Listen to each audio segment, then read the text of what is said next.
Hello student, welcome to our channel.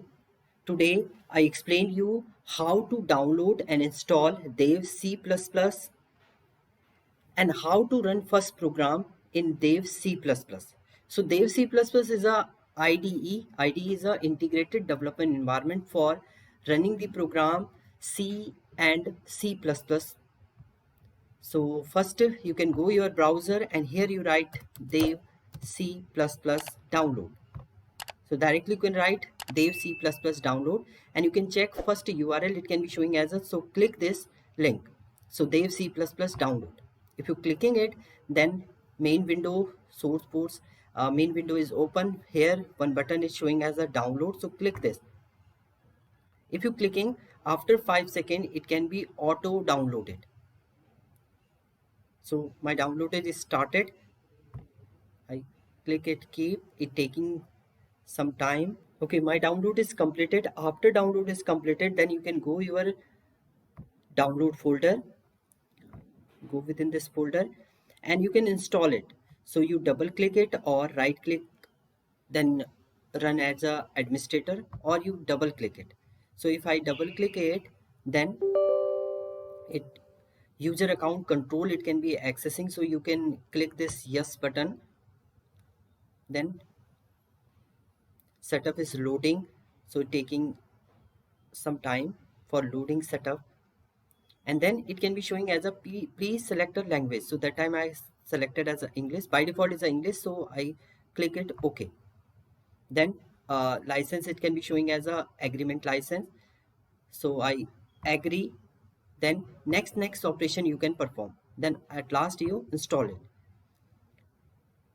So if clicking install, then all module related to the Dev C++ it can be installed. And Dev C++ is a IDE. IDE is an integrated development environment that mainly run program C and C++. Okay, now my Dev C++ is properly installed, so it can be showing run Dev C++. Latest version is 5.11.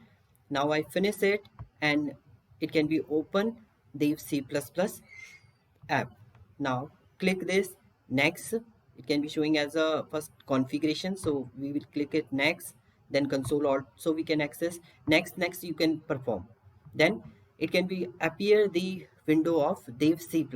Now so first program you can create, so you go file menu and create a new source file you can create, and shortcut is control plus N. So you can increase this size also, so zoom it. Now first you can save this file, save as, and shortcut also you can use. So I write here first dot c and then save it. Now I write here, so first you write here first header file. That time we will create as a C programming. So first header file it can be showing use as a include studio data. Studio is a standard input output that can be represent printf scanf function. So second header file we will not use here, so it's not mandatory. So I write here int main function. Then within this main function we can define the body of this program. So directly I write here printf. Anything you can print, then you write here welcome to our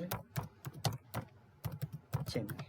Okay, I write here this, and last we write here as a terminator symbol. Now you can save it, control S you can perform for saving. A shortcut is the same as a text editor. Now you can run it. So two shortcut key we can use here. First compile, you can compile using this button also, and you can write shortcut key F9. And running you can use as a this button, and also you can use as a F10. So I right click this, then it can be compiled and it's showing as a error 0 warning 0. That means program is properly compiled. Then click this run, so it can be showing as a welcome to our channel. So it's showing the string as a output you write in a printf statement. So this is a simple program you can create in Dev C++. This is the process for installing, downloading, installing and running first program in dev C++. Thank you, students.